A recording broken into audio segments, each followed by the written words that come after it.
Sana this evening, and Göze is a senior lecturer in theatre and performance at the University of Goldsmiths. She's a performance maker, clown, practices research scholar, and a mother. She came to theatre and performance from a background in philosophy and theatre practice, and her research focuses on the work of the actor, interrogating the political potential of solo performance and how solo performer training tools can be conceived as an accessible, independent, at-home critical pedagogy for actors and citizens alike. Göze is fascinated by how a solo can become an invitation to a community. In her practice and writing, she interrogates if and how performance pedagogy can embrace this potential further. Currently, Göze is working on a monograph for the Routledge Perspectives on Performer Training series on solo performer training as a socially engaged critical pedagogic practice. So her presentation today is titled Meydana, Gel Meydana, Come to the Square, an invitation to find presence in unlikely places.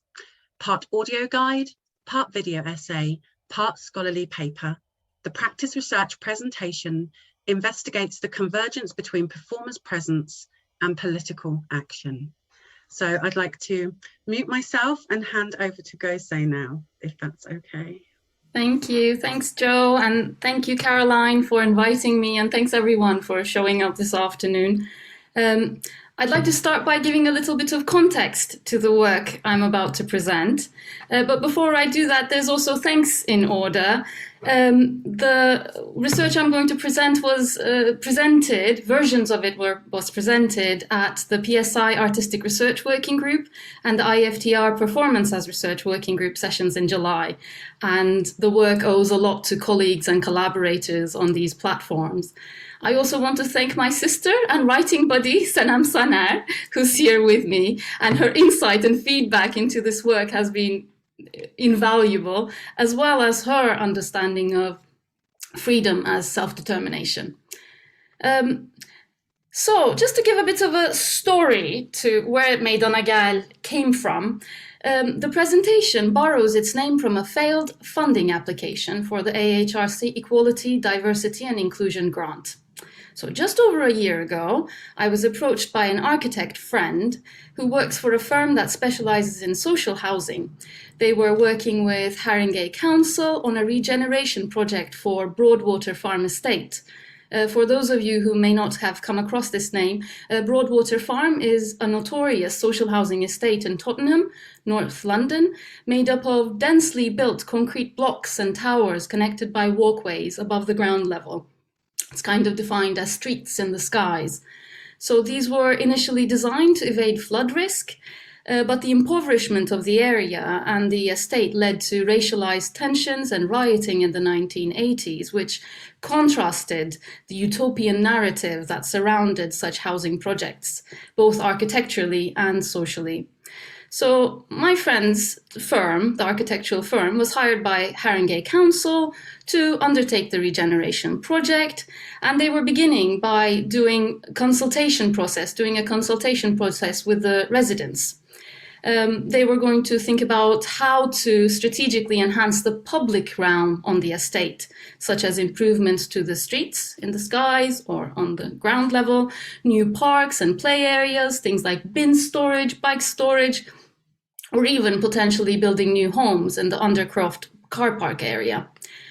So I was approached with an invitation to use participatory arts techniques that I developed and employed in a previous research project, Göçmen Adımlar, Migrant Steps, in this consultation process. That project involved Turkish-speaking women living in London, and even though Turkish-speaking residents constitute approximately 20% of the local population, I was told that Haringey Council highlighted Turkish-speaking women as a group on the estate who require bespoke engagement strategies.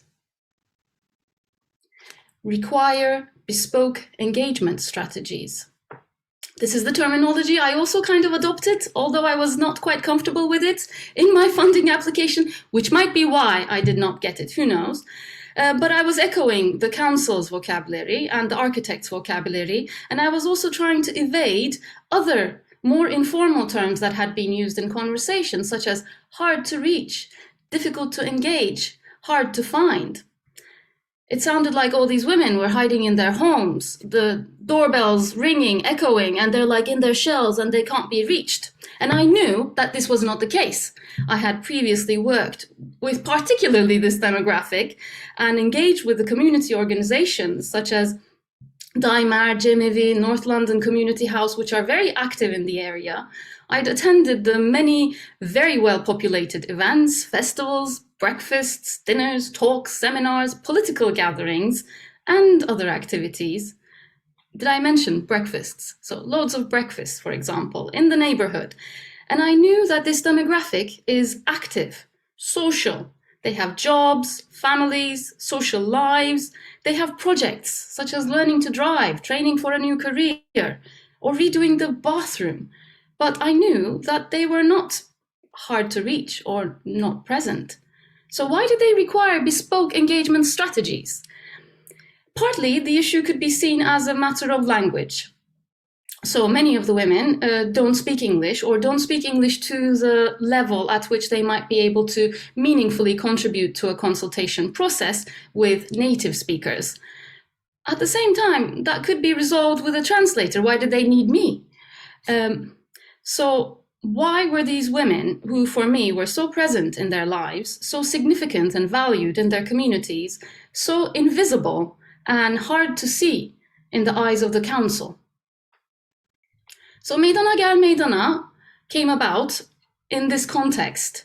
I applied to AHRC for funding to undertake this project where I would work with and pay local Turkish-speaking women as participants and facilitators in training in order to use walking and solo performer training techniques to explore the local area, generate redevelopment ideas, take part in the consultation process through performance.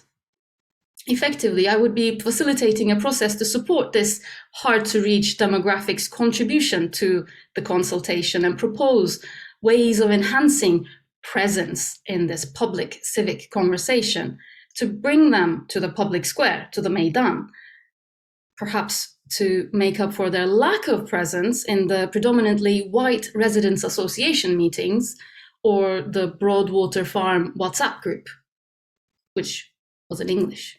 Perhaps. So here, I have arrived at the notion of presence. As a performer and a performer trainer, I have very visceral memories of experiencing moments of presence and a strong embodied sense of what it means in performance. I feel like I can teach this. I feel like I can facilitate this, work with this.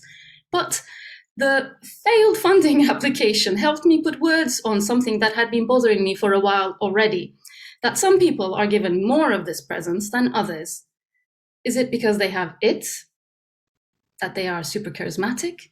Is it because they have been trained to become more present? Or is it because our attentions have been configured in hierarchical lines already along race, gender, class, sexuality, disability, religion, among others? I remembered working in Göçmen Adımlar with Turkish-speaking women, and the testimonies of participating women who appreciated paying attention to little details of their bodies. And they claimed that becoming more present in their bodies helped them develop a deeper awareness of how some of their experiences, feelings, and relationships were already there. But if I had gotten the funding and did some bespoke engagement strategies, would it have made a difference in the long run? Unless the meydan itself and who occupies it make an appearance in it, who witnesses it and takes part in it could be transformed wholly. So in my abstract for this presentation, I call upon the image of the standing man, Duran Adam. Erdem Gündüz is one of my go-to presence examples. In case you haven't read it, or just to kind of refresh your memories, in June 2013, there were widespread protests and people's assemblies taking place in Istanbul and across Turkey. And the then Prime Minister Recep Tayyip Erdoğan was using brutal force to try and suppress what was quite peaceful civic unrest. The mainstream media was on board to echo what was going on by willfully playing down the protests or misrepresenting them as either violent riots or as a bunch of degenerate youths. So Gündüz explains in an interview how on that specific day, when he stood still, he was watching television. He saw on the media, again, a news report that said, oh, it's all over, it's all finished. And he goes to Taksim Meydana and stands there to say, no, it's not finished. I'm still here. And he baffles the police, who don't know how to respond, and he inspires thousands of others to stand with him, both in Taksim and elsewhere in Turkey and Turkish migrant-populated cities across the globe within hours. My main conviction, and what I'll try and persuade you towards, is that it's not just the importance of his message or the power of his faith that render the actions of Gündüz and others like him present, resonant, and indeed historical, but more so their performerly presence, that they employ, enact, and manifest a kind of presence that is deeply performative and actually taught to performers. And this presence is not the X factor of dominating a space with one's ego self, but rather an ability to observe, respond, attend, witness, and connect in such a way that exposes, manifests, challenges the very position of an independent, self-same subjectivity. So how can performer training channel its presence-making tools into empowering not just performers, but anyone to make an appearance in the world, be it through overtly political acts of resistance or activism, amateur or professional performances, or simply reactions to the world around them that have the courage and clarity to embody a principle fully and enact a freedom that manifests a world of possibilities. But also, I would like to again turn to performer training to consider the given circumstances, the Stanislavskian, let's say, given circumstances that allowed Gündüz to make his performance and to make it and continue with it peacefully. What if I were there on a hot, humid June evening? What would have happened if he were instead a scantily clad woman? What sort of abuse would that woman have faced? Could she have managed to stand still for even 10 minutes? What if a Syrian refugee tried to stand there, or a working class person, without the licenses often given to students? What happens when there is no meydan, or when one is excluded from the official meydan? Do actions of presence have the ability to make their own public squares? Can actors trained to heighten their awareness of the relationship between bodies and spaces not only perform, but witness politically, and therefore help in establishing public spaces where they are scarce or exclusive? So without further ado, I think this was an even longer introduction than I meant, possibly because I repeated how many times I did not get the AHRC funding. I'm going to share my screen and show you something.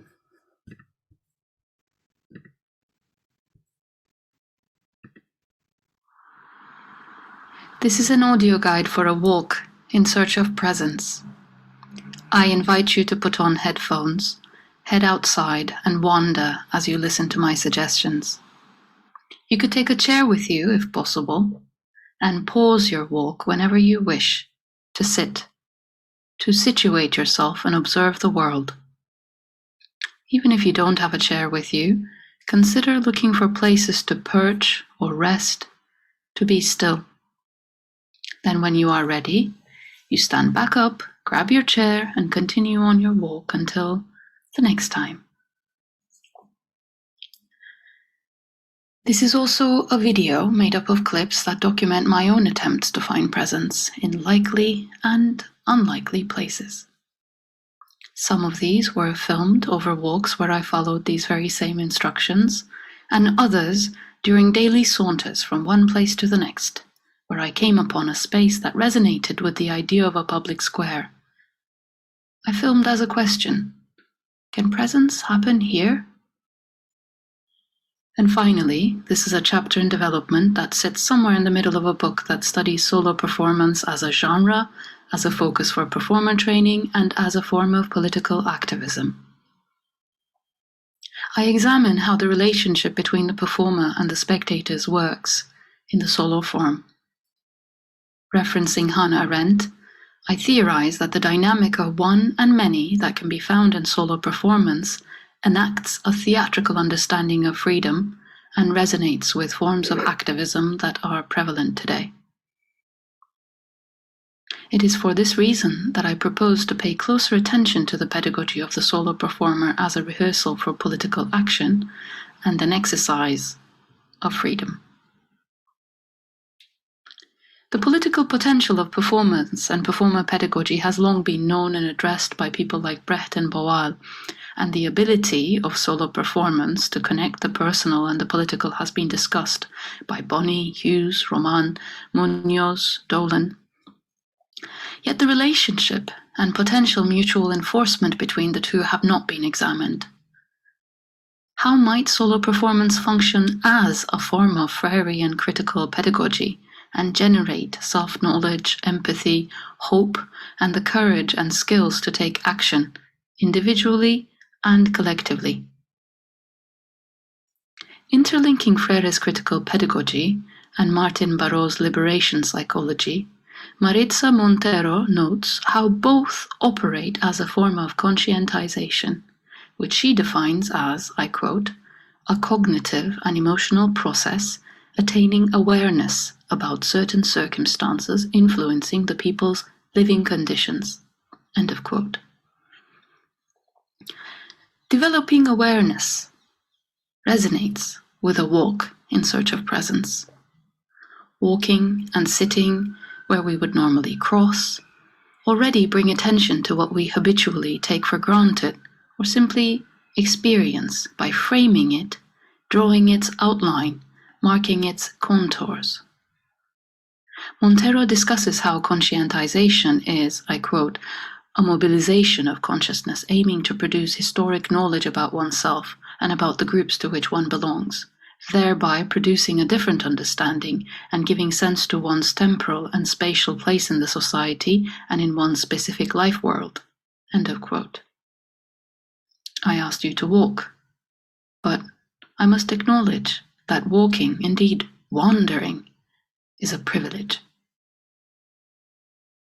I am a white-passing, non-disabled, middle-class woman walking in a metropolitan city. Your walk may look and feel very different. It doesn't have to consist in one foot being placed in front of the other, or in heroically entering dark, intriguing alleyways. A wander materializes precisely how we negotiate our subject positions in public spaces that are always already organized around gender, race, class, disability, sexuality, and religion. You are welcome to take this wander in your mind's eye. Otherwise, walk around your neighborhood, trying to veer off your regular track. Notice your pace, your breathing, where you place your gaze, the length of your stride, the position of your head, your hands, your hips. Think of your back and shoulders. Are they open or closed? Are your fingers relaxed? How is your spine responding to each step, each contact between the sole of your foot and the ground on which you walk? Can you make small adjustments to any one of these to note in your body that this walk is ever so slightly different?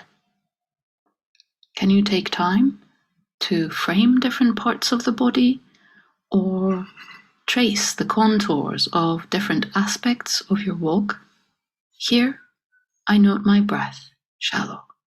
Here I note the quality of the cool air in my mouth and throat. Here I note I take a slightly bigger step to avoid stepping on something. With these suggestions, I'm already inviting you to think about presence. I'm asking you to tune into the relationship between you and the world. Theatre practitioners and critics alike draw on phenomenology to understand the experience and performance of presence.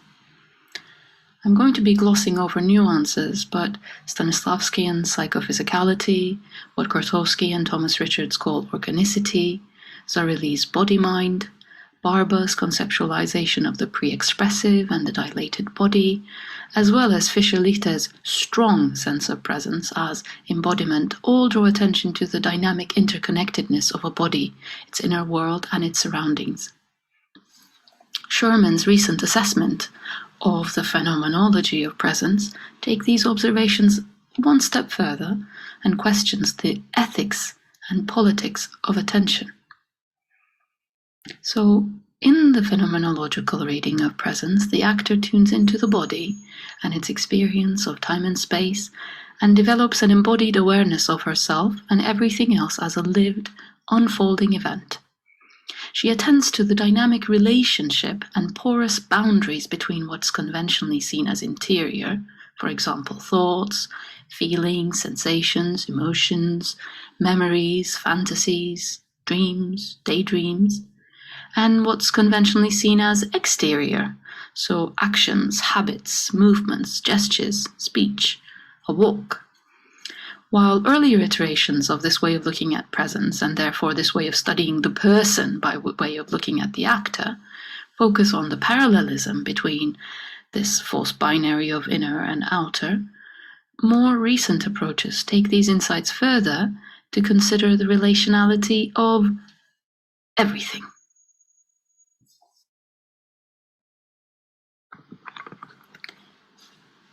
One way of visualizing this is through the concept of peripheria, the periphery. I'm borrowing from modern Greek here.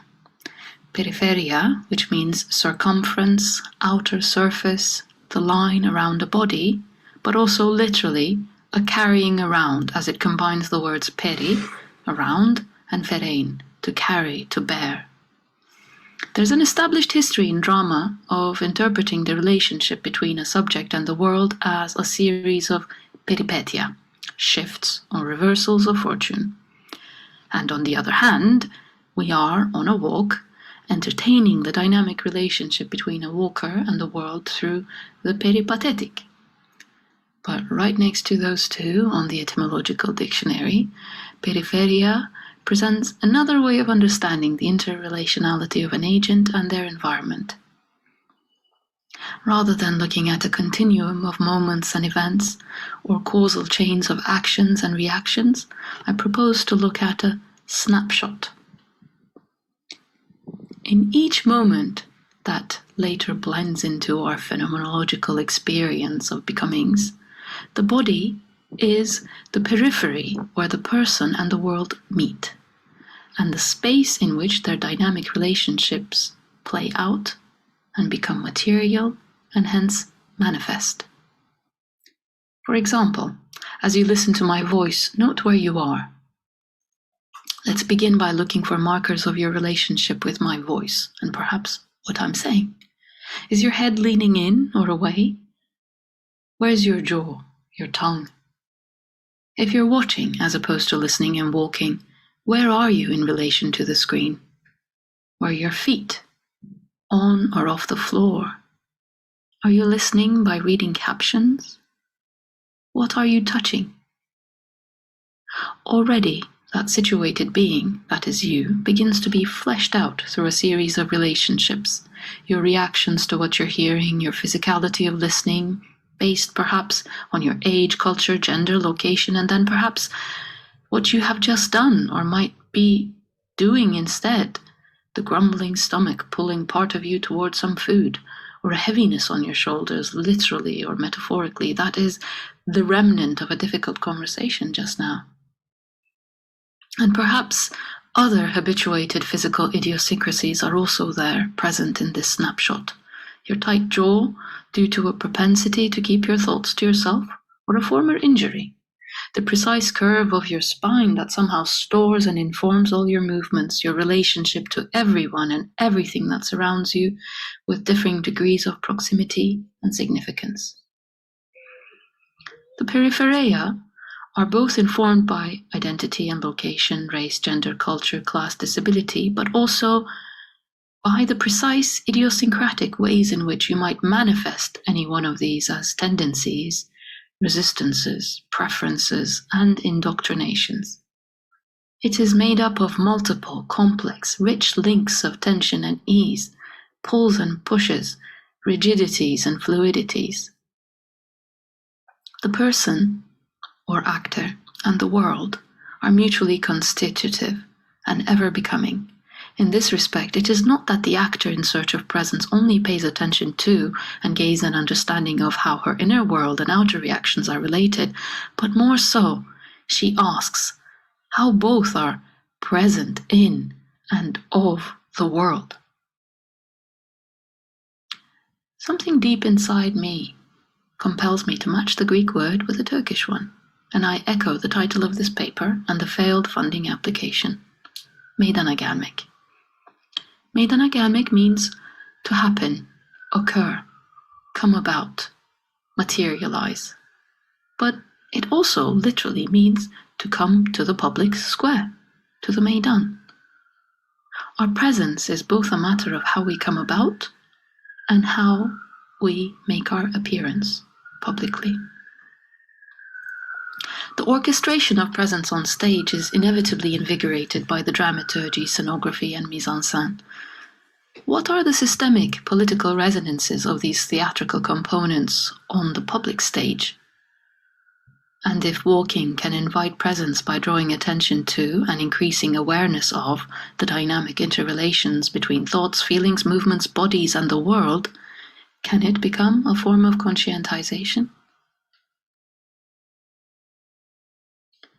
In her music video for Window Seat, Erykah Badu walks through downtown Dallas, Texas, along the route of John F. Kennedy's procession on the day of his assassination, gradually removing accessories and items of clothing until she takes the position of a murdered victim on the ground, naked.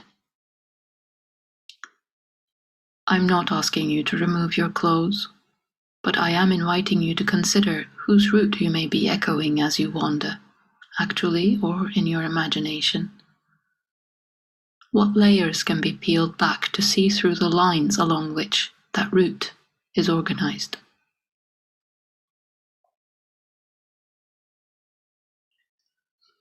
Kimberly Juanita Brown describes Badu's walk as, I quote, a thickly threaded meditation on what it means to come into being through the reproduction of sight and sight, which offers us the site-specific Black woman articulation of what it means to claim space. End of quote. In the context of Black Lives Matter and uproar against systemic racism following the murder of George Floyd, the walk video places a Black woman center stage in the position of an assassinated white president. It functions as a solo performance which draws attention to the experience of Badu as a Black woman in contemporary United States, and it functions as an essay on Black bodies in whitewashed public spaces.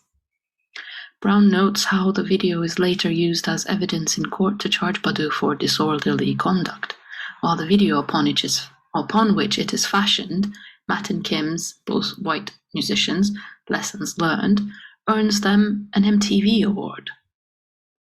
Indeed, the solo performer, the walker, is always already marked by social, political, racial, gendered signifiers outside our control.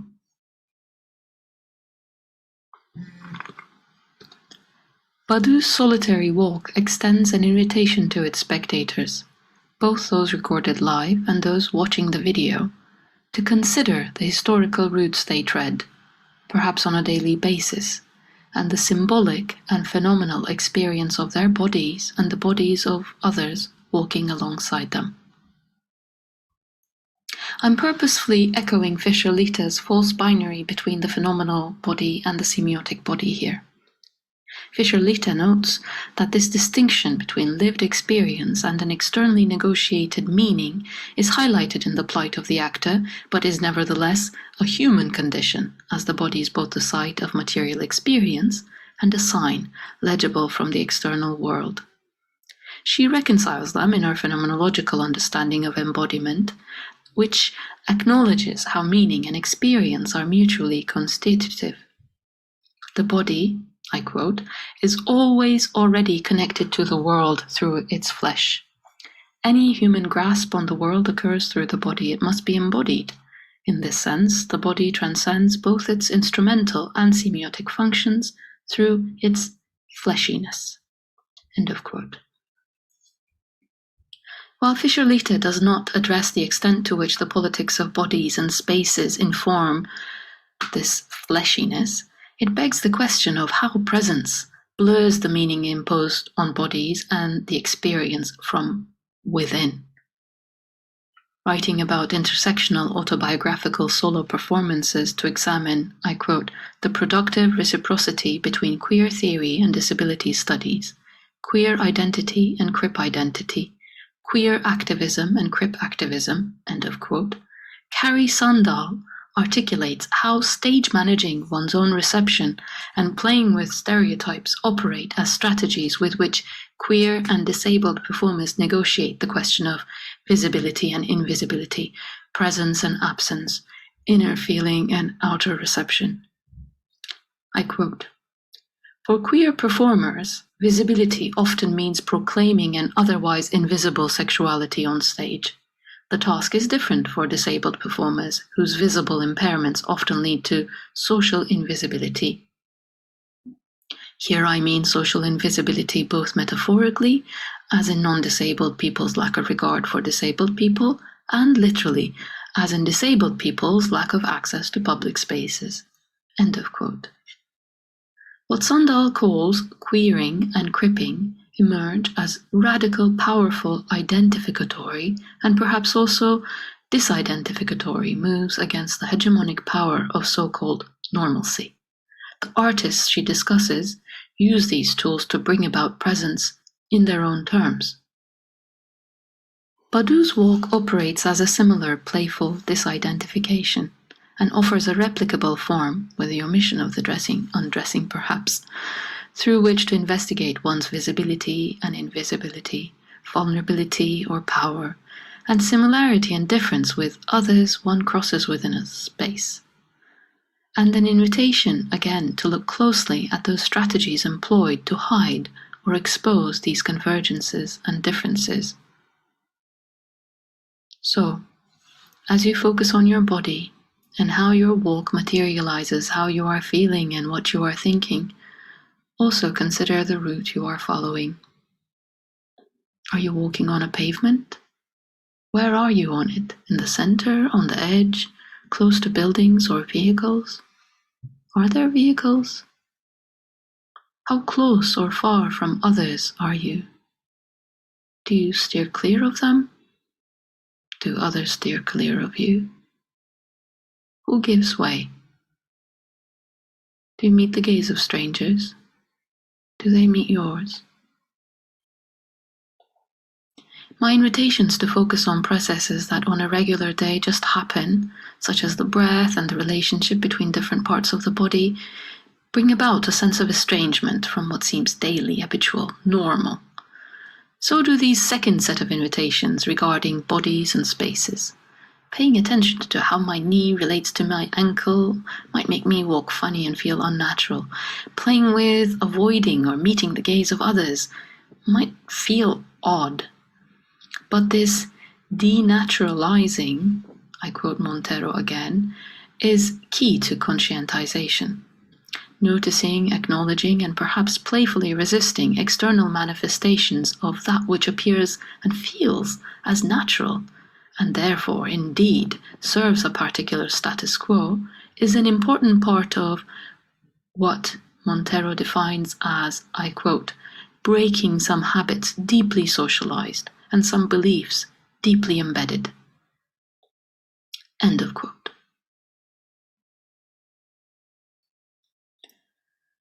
The link between developing embodied presence and political consciousness has recently been discussed beautifully through a series of walks and encounters documented in Diana Taylor's Presente, The Politics of Presence. Here, Taylor enumerates the various horizons of the concept of presence, allowing the political connotation to resonate with the phenomenological, relational, participatory, and performative meanings of the word, as well as the colloquial sense of showing up, which in recent years has become synonymous with acts of care for a cause or a community. For Taylor, performance pedagogy and the artistic training of actors provides a kind of microcosm for exploring how one shows up, and the quality of attention this showing up entails. She observes that in many such embodied practices, I quote, "the way you do this is the way you do everything." As Evans, Capsali, Matthews, Chamberlain, Tatinga Nascimento, Peck, and Spatz have also argued, actor training is ideological, not only in terms of the philosophical bases of principles of terms such as neutrality, spontaneity, embodiment, or even presence, but also at the level of actors being situated in worlds that are ideological. Habits or practices that appear regularly in performer training resonate with how one behaves, responds, and acts in everyday life, inasmuch as attitudes in daily life find their way into the studio. And that everyday, which has been increasingly and thankfully invading the space of performer pedagogy and conjuring ghosts such as race, gender, and disability in the pristine laboratory, renders the work of the performer necessarily situated historically, culturally, philosophically, ethically, politically.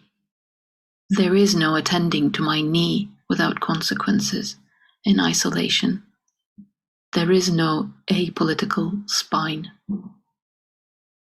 I again turn to Diana Taylor.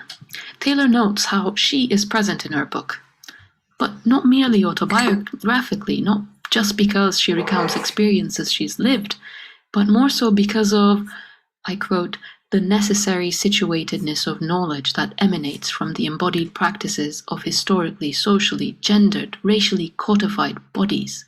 End of quote. These not only inform how she acts, but also how she's received in the world. Another quote, "My situatedness in both space and professional status, my physical appearance and abilities, my linguistic and experiential limitations present me, affect how others interact with me, and frame what I can and cannot see, can and cannot register, participate in, or transmit." End of quote. And Taylor suggests that this presence is therefore not self-same, consistent, and singular, but multiple, contradictory, paradoxical, uncontrollable.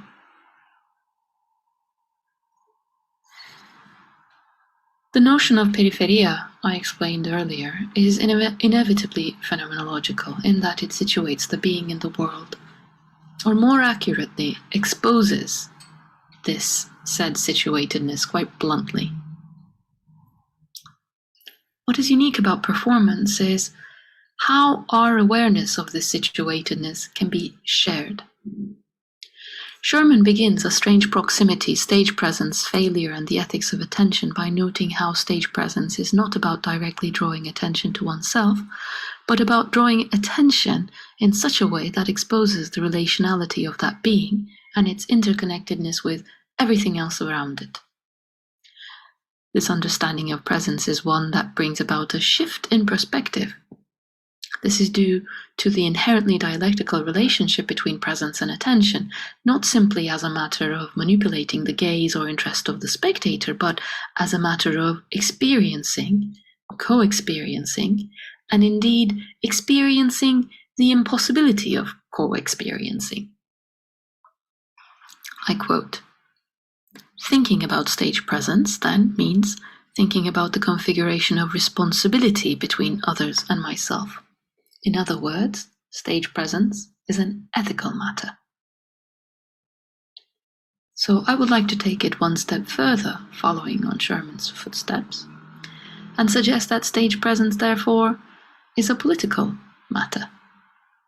Following on from the Arendtian reading of solo performance I mentioned earlier, I would like to argue that becoming aware of or sensitizing oneself to how one informs and is informed by one's situatedness, physically, emotionally, politically, ethically, provides an opportunity to behold the contingencies that rule our lives and to have a glimpse at the pockets of freedom therein. It is indeed about attuning to the ways in which our own identities, subjective experiences, and actions are contingent on factors beyond our control, so that our identities can be both accepted and held lightly. Sherman's reading of Merleau-Ponty emphasizes that any one person's perception of an object or an event is always partial, unfinished, perpetually becoming, precisely because of this situatedness. Experience, and indeed making sense of experience, is therefore necessarily social. I quote, "The radical incompleteness of any perceiver's experience of things," end of quote, is an invitation to connect and know, explore with and alongside others. Today we are even more acutely aware of our subject positions as enhancers of this incompleteness due to the identities we inhabit and that make the world organize itself one way or another round and in front of us. Race, gender, class are but a few of those markers and marks that shape our world and perceptions. This is not even about facilitating or hindering our access to perceiving things as they are, but about accepting that perception is a kind of echo, a residue, a reflection, a trace. The singularness of experience, that I have only mine and I'm stuck with it, has a counterpart in the awareness that it's multiplied by infinite other bodies and beings. Others have their own singular worlds and experiences, also in flux. This is a fundamental and beautiful paradox that asks humans to empathize, witness, show up, precisely because they cannot fully understand or feel the feelings of another. It's an invitation to care about and respect the personhood of others precisely because they are not oneself.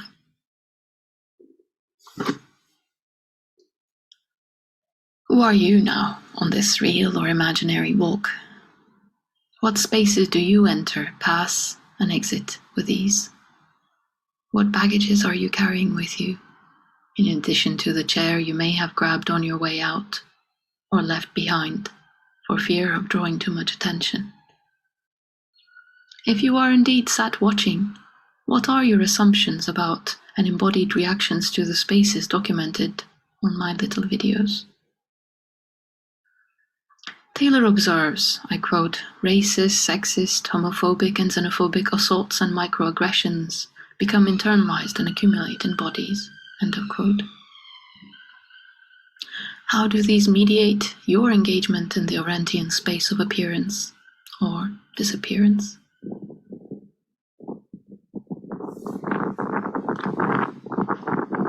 Official public squares reflect the injustices built into each society.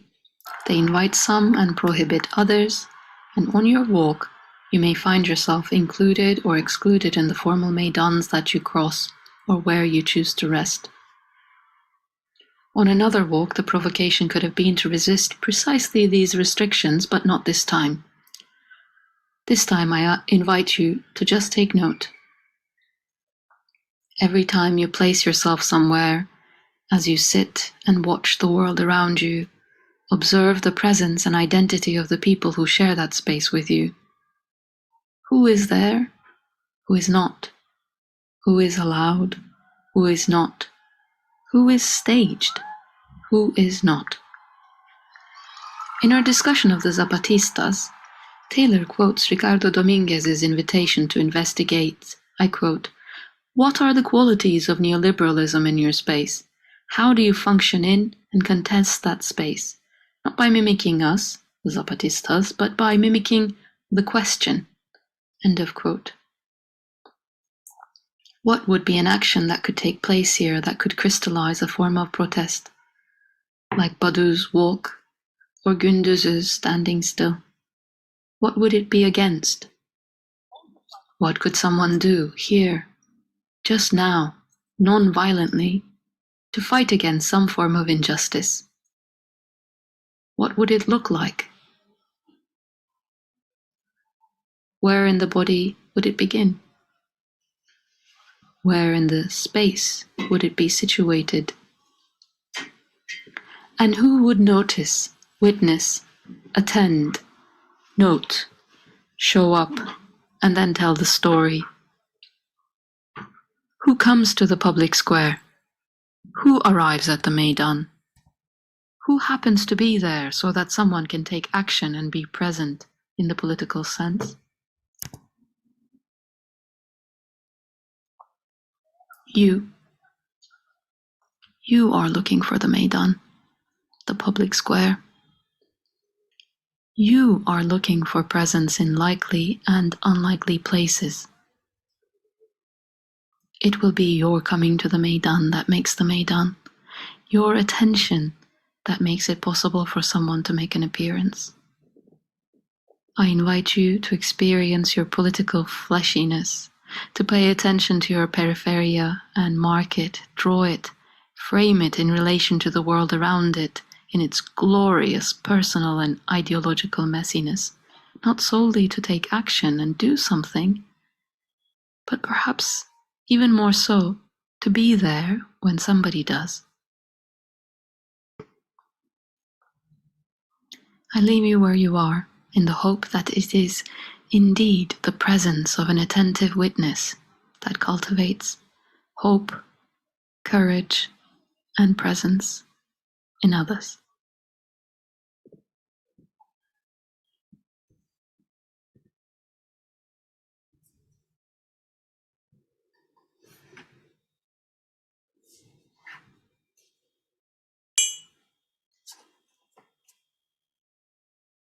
I hope I haven't hypnotized you to sleep because it became darker and darker where I'm sat as well. So,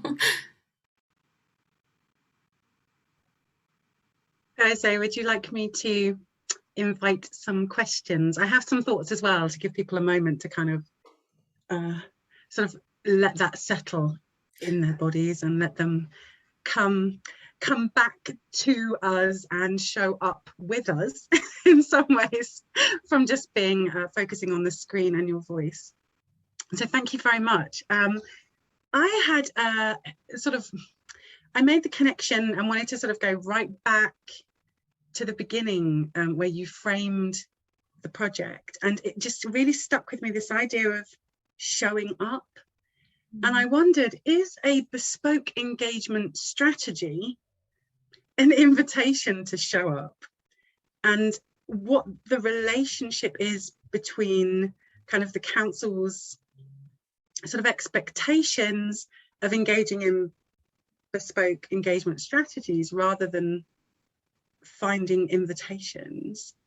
And so, yeah, it's not really very formed as a question, I apologize, but I felt there was something really interesting about the idea of showing up, because sort of the flip side of showing up is not showing up or being invisible. And it seems to me that there's some kind of assumption that there wouldn't be a showing up in those communities. yes, I think reading the bespoke engagement strategies and kind of the council's awareness of who's there and who's not, and I guess putting my tendency to be a little bit critical of the council's way of framing this aside, I guess, yes, saying how can I create this space to make those who aren't regularly showing up show up, I think is a generous offer potentially. Mm-hmm. At the same time, yes, I do believe that before going there, there's a few steps that the council perhaps can take. I don't know what they are necessarily, but I think this is about almost outsourcing civic engagement that actually a kind of local government is responsible to do in some way. So yes, of course, engage with artists. Yes, of course, engage with community organizations. At the same time, look at what you are not doing, perhaps. Mm-hmm.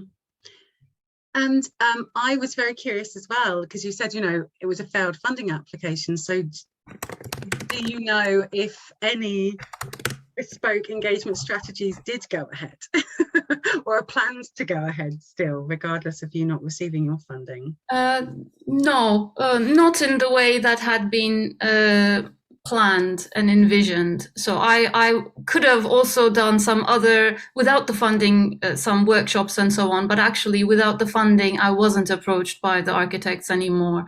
And I think they continued with relying on the architect's own kind of dialogic facilitatory skills, which I'm sure is great. But again, I think it's more meetings with translators than something that goes a little bit beyond that.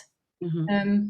Because also, I think there's something about bringing people who are perhaps not showing up in the space or not showing up in a way that's visible to everybody else in a space through performance that would have potentially helped others to also feel empowered to do that, because it's a very diverse neighborhood.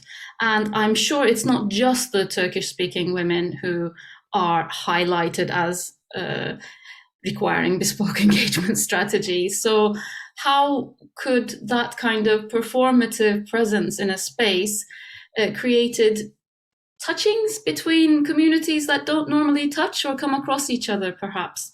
And could that then have created further dialogue and conversation and so on? And slightly messily as well, rather than organized, if that makes sense. Yes, it does. And just keeping my eye on the chat as well, because there's a few things coming up.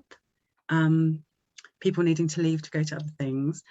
So I would like to open up questions to the floor, if that's possible. Caroline, your hand's gone up, so if you want to unmute yourself. Thank you. Thank you ever so much. That was brilliant. I just had sort of one observation and another sort of question. I was really interested to see you using Little Amel at the end of the video there. And I was particularly interested because I was telling my students about Little Amel today. And there's been a huge amount of publicity around her arriving in Coventry and, vast celebrations, and I see it's all over Twitter. I found it impossible to find anything about her coming to Birmingham.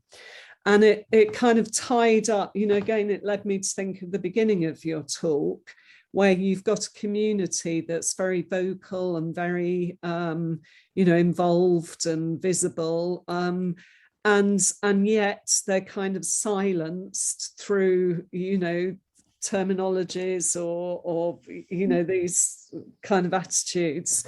I wondered if Little Amel's actually kind of been silenced by Birmingham Council because, it says that Birmingham Council supports her and there's a small celebration in the kind of north of Birmingham, but she's apparently coming down to the centre of Birmingham. And I've literally, me and my students have found it impossible to find any information about what time that will be or where it will be. So it seems like this kind of, I wonder if it's almost a kind of political consciousness that has almost sort of silenced her in the city. I hope not. I mean, it was a very moving experience being there. Of course, it brings up all kinds of questions about refugee children who normally arrive, who are not puppets and who are not received in this way. At the same time, there's something about, exactly as I'm kind of talking about, showing up for a symbolic walk through that space that is significant. And so I hope Birmingham experiences this as well. But when I conceived of the presentation as these videos and the kind of audio guide chapter laid on top, I did not know that I was going to see Amal, and I did not know that I was going to film her and include her here. So for me too, it was a showing up that happened unplanned, and there was something quite beautiful, and the synchronicity of that was very meaningful for me, actually. I have been following her walk, but the timing of it actually worked. It was just last Saturday that she came to St. Paul's, so yeah. Okay, thanks. Serendipitous. Yes, exactly. Does anyone else have any comments or questions that they would like to open up? Just looking, making sure I don't miss any hands. Manola's got her hand up. Ah, Manola, thank you. Yes, would you like to unmute yourself and ask your question? That was so lovely, Göze. Thank you so much. Oh, thank you, Manola. Yeah, I'm completely fascinated by what you propose. And of course, there have been so many kinds of explorations of looking at how that presencing happens politically. But the sort of flip side of it, which is kind of where you went, which was activating the attentiveness, the witnessing, you know, and I was thinking as I listened, and this question around presence, and especially across marginality, and sometimes the amount of energy, sort of attention that one has to give to be able to become present, like how many languages one has to learn, how much of the space one has to gauge, you know, the amount of effort that goes into to become present on the side of the performer in that sense.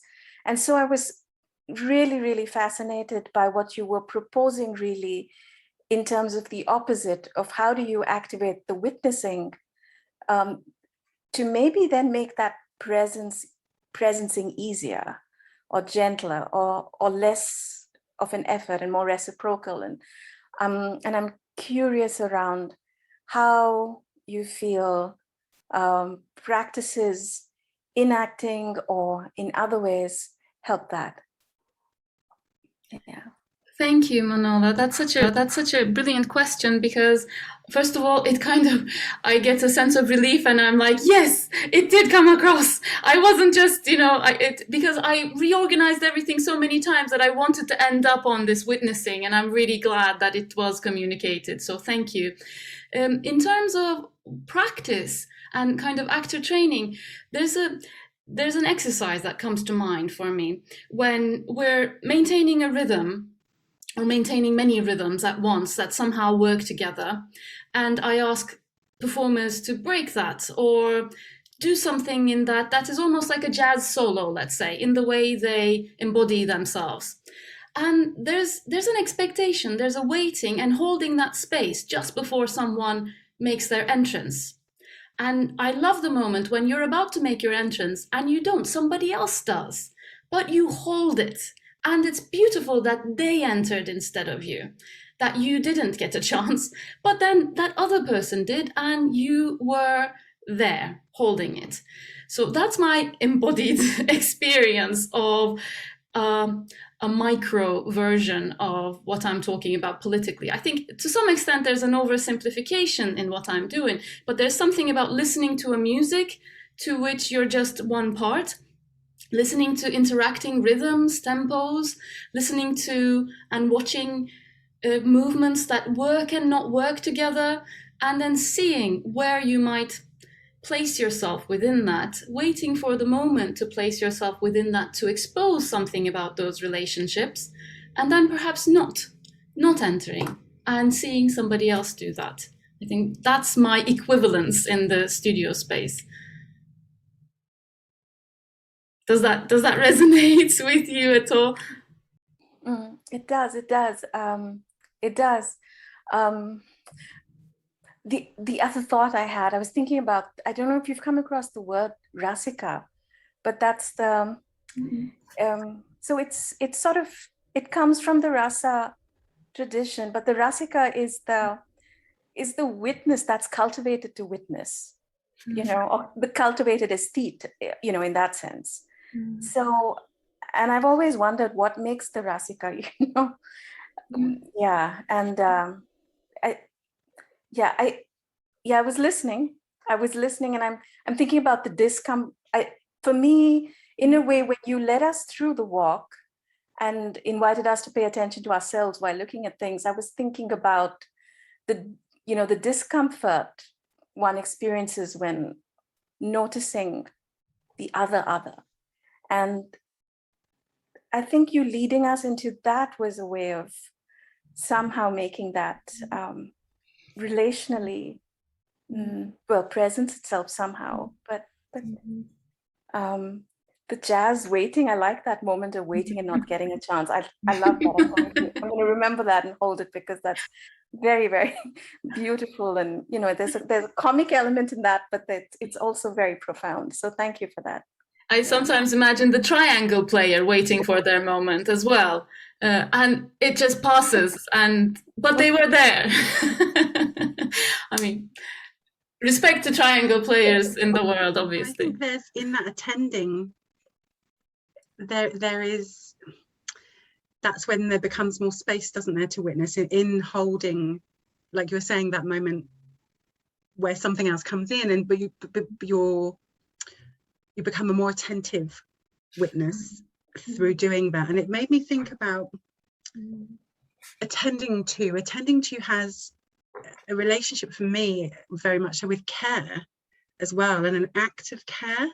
And so I was wondering where care might rest within this, or what role care might have within that, because a lot of the languages have resonance, I think, with ideas and notions of care, and performers take care as well. And so yes, I wanted to sort of ask you about if you'd thought about the way care might come into that. Yes, and there's a whole literature on care and witnessing that I haven't yet opened the doors to, and I'm a little bit scared of it. But yes, it has come up, and it comes up in the way I talk about things. And so far, I try to replace it with other words, so I don't have to go there. But I think I won't be able to not go any longer. So I agree. Thank you. Yes. So if you've got particular recommendations of where to start, kind of pulling that thread, I would be very happy to hear them. I have not opened that up yet myself either, but it was occurring to me while I was attending, to being present with that care was very much something I was feeling at the heart of what was happening there, from my experience anyway. Thank you. Does anyone, Caroline? I really enjoyed the way you reverse the kind of usual notion of the performer's presence, and you talked about their presence as an observer, and that for me, I mean, it's very obvious when you were talking about it, but I think, often I tend to think of the performer as the one that's giving out this presence, rather than the performer just being in the space and observing. And it reminded me, I've studied 19th century performance, and it reminded me there's been quite a lot written about the flaneur and the flaneurs, Baudelaire's kind of notion of the observer who walks through the city. I mean, it's very gendered and very faulty in that way, but I think the idea of the flaneur kind of makes it his or her home through the process of walking and observing the city. And again, I thought that sort of tied up nicely with the beginning, when you were talking about a community who was clearly situated within their home and yet was regarded as somehow disenfranchised. Yes, and the connection is there also because of the practice. So historically, going back from this failed project and what it was built on, Göçmen Adımlar, Migrant Steps, and what that was built on, Evde Yolda, At Home on the Road, a solo project I did now 10 years ago, that was about walking my tortoise, like a flaneur, actually, properly, in a city, and kind of making a solo performance out of that, and then sharing that process with Turkish-speaking women. So it very much was about the derive, actually, Pablo. and very much about getting lost and building a practice of getting lost. So in its roots, they are interconnected, and it goes kind of to the situationist international movement as well. I mean, I keep talking about situatedness and so on, but again, there's a discourse that I'm not necessarily sure if I want to enter within this debate or not. So, but it is completely there. And yes, the idea of the flaneur being the person who is very much in relation to this neoliberal world as well. So somebody who's to do with capitalism at the end of the day is very much informing everything that I'm asking. But I'm trying to ask it with different interlocutors at this point, and kind of making a choice as well in terms of that, to talk with women and talk with non-white folks.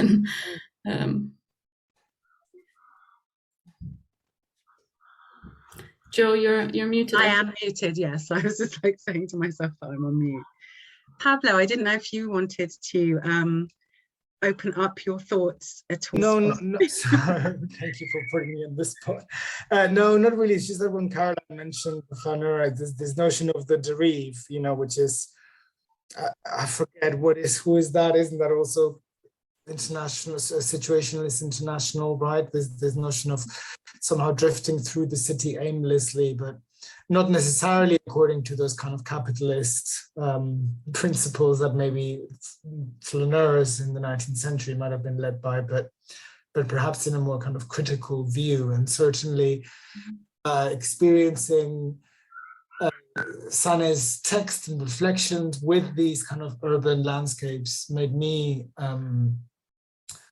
through this paying attention to one's body, or the invitation to imagine, you know, what that would feel like, that there's also kind of critical gaze that started to develop, which is why, you know, this notion of the derive came to mind. Thank you. By the way, I really, really did enjoy it. Thank you.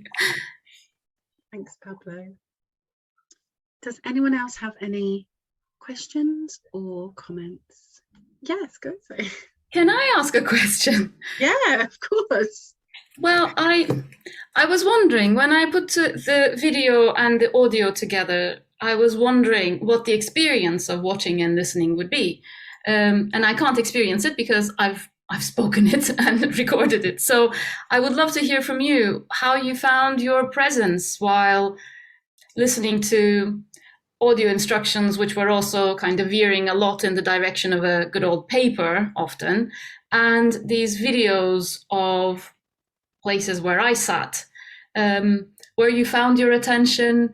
Were you imagining walking at all, or were you very much placed where you are right now?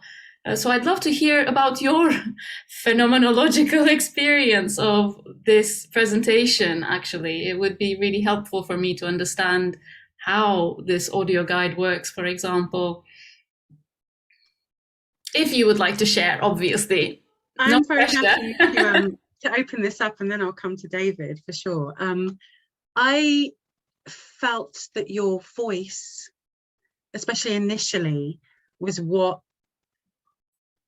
brought my own body to the fore in some ways. But as I started to focus more and more visually, I felt that slipping away in some ways, and then found myself kind of really getting caught up in the details that were happening visually. And I don't know if that was just for me, but initially I thought it was your voice that really kind of activated my presence and my physicality in that way. But then as it moved through, and I guess the voice becomes something then that felt less visceral as it moved on, because of getting used to it, I guess, in some ways. And then my attention started to come to the visual, and that oddly pulled me out of that more embodied kind of feeling. So that's how I experienced that. But David, would you like to?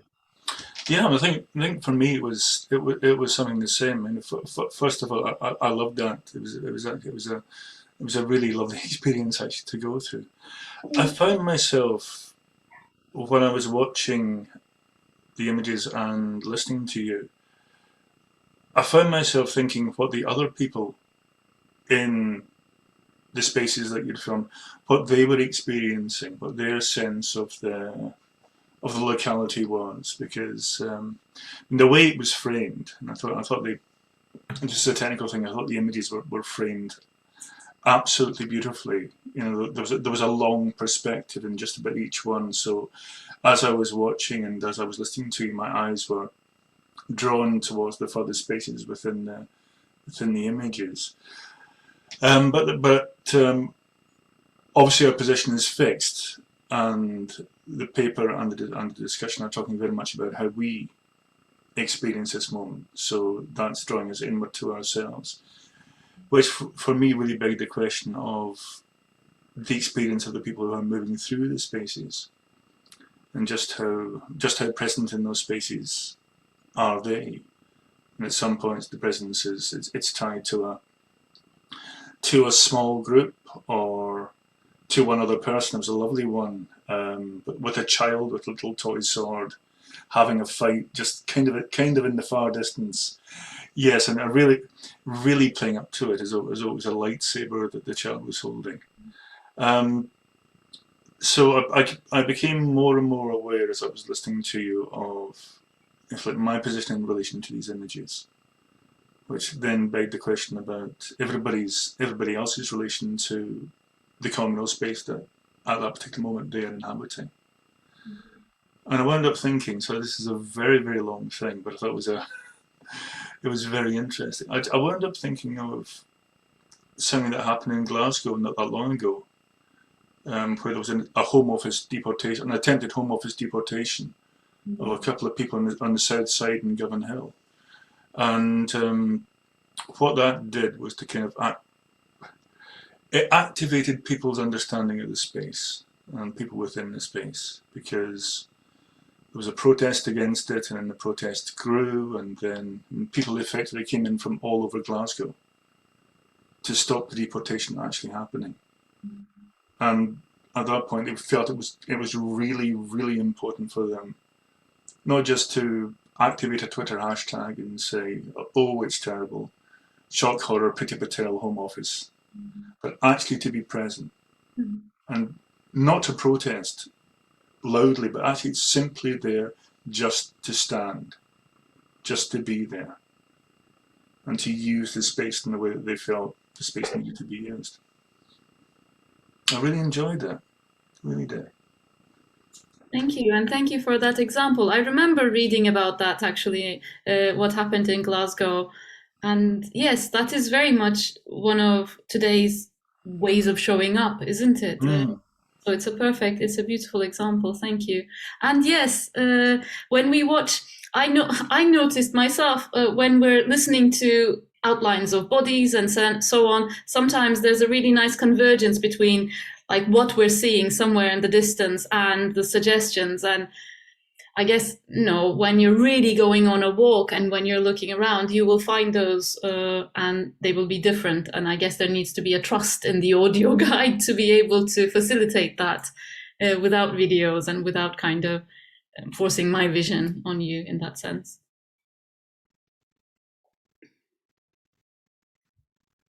Caroline, do you want to unmute yourself? Yeah, I was just leading on from what David said. I was doing some research recently into Trinidad, which was one of the first places to have a sort of very effective non-violent protest against the apprenticeship system that replaced slavery. And I discovered an absolutely amazing website which gives examples of all the non-violent protests in the world. And I imagine that the Glasgow one's probably been added to that now because they're updating it all the time. But it's an incredible resource that I certainly didn't know about. And a lot of these protests are manifested just simply by being there. So. Would you mind putting it in the chat, the link? I'll try and find it. I'll try and find it now. Yeah. Thank you. If I can jump in, for me, I was actually lying down on my bed, listening and watching, which was a very peculiar position to be in whilst you were drawing attention to, you know, one's spine and so on, I became obviously very conscious that my body was kind of in a radically different position to the one that you had initially envisioned. Yet, the care that you took with your words, the way in which it was a journey, and we were warmed up, and then we were teased with these kind of more intellectual or theoretical moments, and I felt overall like thoroughly engaged, and even though there was this disjunction between my body and walking through a city, for me it opened up a kind of space where both things could exist, where I could be conscious of my body lying down and its kind of implications, and imagining being in a city, walking, and the moment that you said, you know, what is your relationship to the screen if you are watching, like that immediately kind of opened up those kind of multiple parallel universes where it was not a question of either or, but and. Mm-hmm. Thank you, Pablo. That's very, very helpful, actually, to know that a completely different experience could still be to give something. Brilliant. Thank you. And thanks for that link, Caroline. Brilliant. Very useful. Thank you.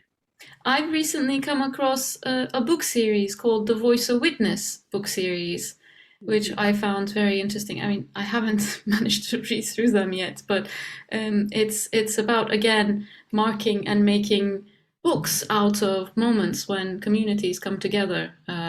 So that might be something of interest, following on from this database of peaceful protest. Yeah.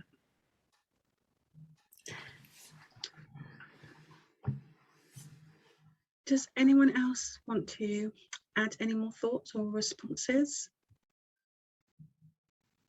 I put it in the chat as well, but I also kind of thinking about that, letting it settle a little bit now, thinking at times I did feel like an interloper or an intruder on the images, because I wasn't, I think, inside the space, in that kind of being there, in being part of it, but I felt at sometimes, although it was like, I love the moment with the child with the sword and the bit near the South Bank with the family on the shore, but then I started to be very much aware that I was observing rather than being in it or part of it or showing up to it in some ways, and that felt uneasy and slightly uncomfortable in some ways too, and I'm not sure why. I need to think a bit more about that, but I definitely had, it was, the more and more it goes on, the more I felt that, rather than sort of my body, and I felt like I was there as an observer rather than witness, which I think is slightly different. Yes, I do also sometimes feel when I'm filming in that way, even though I do it quite obviously so people can see, so I'm not like secretly filming. Still, I'm both exposing myself because of the choices I make, but I'm also exposing people in their life, which is not normally framed. And there is a kind of ethical, I guess, question there as well. But I'm hoping that I'm not making something out of it that is doing them an injustice, but rather actually giving them my attention in a way that most historicizes their little walk in their morning setup of Borough Market, you know. So it's for me too. I think the question you're asking is brilliant, and I think there's that discomfort for me too, actually, while I make that. But I felt you did, in some ways, the filming and the highlighting there every day in that way was in some ways giving them, reframing it, and they were then showing up in a way that may, even if they weren't aware of it, actually their presence is changed for our experience of their presence because of framing it and because of of making it more performative than they are potentially seeing that or sort of encountering or experiencing or living through that, if that makes sense. Yeah. I don't know the answer, but I think it's a very interesting question. Manola, did you want to? I noticed you unmuted yourself, so I didn't want to. I did have a thought, but I also noticed that David had his hand up, so maybe. Yes, I'm sorry, David. Would you like to go first, and then? Manola? Yeah. I was just going to say something. I suppose simply, which is that I mean, there should be something that's ethically unsettling about witnessing, because that's what distinguishes witnessing from purely observing. Witnessing is spectatorship, where your own ethical relation to what you're seeing is called into question. So it was just that. I think just a different sort of slant on the presence and the witnessing is the safety of anonymity, really, also, and how much sometimes one wants that, the anonymity, which brings me to the video and the text, and how much anonymity and how much of the self, the skin, the gender, the sex, the ability, the disability, when it's only audio or it's only the written word, you can choose a name handle that doesn't disclose anything about your identity, for example. And how much of that anonymity is sometimes a relief to allow just this text and what you say to be heard, and not to have to take in and account for every other marker that you have, which the video does not allow you, and because when I was looking at those videos and I was also being, okay, this is Black man, this is this birth, and I'm like, there's, you're registering so much, there's so much information. And then I wondered about maybe phenomenology's potential, again, in the way that I think you led us through it, about watching what we're doing as we're looking, as a way to kind of unpack and open that up. But the difficulty of the video text relationship in terms of this question. So yeah. I completely agree. And I think this is, again, one of the things that I was thinking about, that actually the questions aren't necessarily about when we're walking. It's more so about when we're sat down and watching. And even that act of watching is informed by our markers, other markers, markers that we want to leave behind, markers that we're fighting against, markers that we're embracing. So our relationships with those aren't always the same. And yes, that's why actually I really love this identification. There's something very playful about it, and there's something very much about failure and of the triangle player. And so there's something about looking at things that don't sit together nicely, that don't make sense. And what's the word? I don't want to say arrhythmia, but dissonance. I think there's something about dissonance there, perhaps. And therefore discomfort too. Thank you very much. I'm very aware that we only have sort of 2 minutes left of our time. So I wanted to just take that time to thank you, Göze, for a really wonderful and fascinating, not just presentation, but also discussion. So you can show your appreciation however you see fit.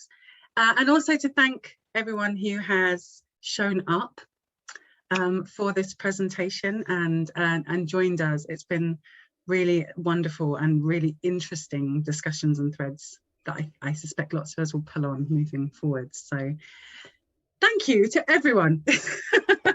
Yes, so you should have the last word, but I also wanted to say thank you so much for such brilliant questions and ideas and insights that you've contributed. I've got loads and loads of notes, and thank you. Yes. So you sat through like half an hour of me talking and shoving images at you, and you returned with such beautiful stuff. So I'm really grateful. And I'd like to add my thanks, and also to Joe for chairing and sharing the questions. And Joe and Göze, if you'd like to stay in the meeting, and if everybody else would like to go and enjoy their evening. Crack open a bottle of wine. Thank you. Thank you so much. Thank you, everyone.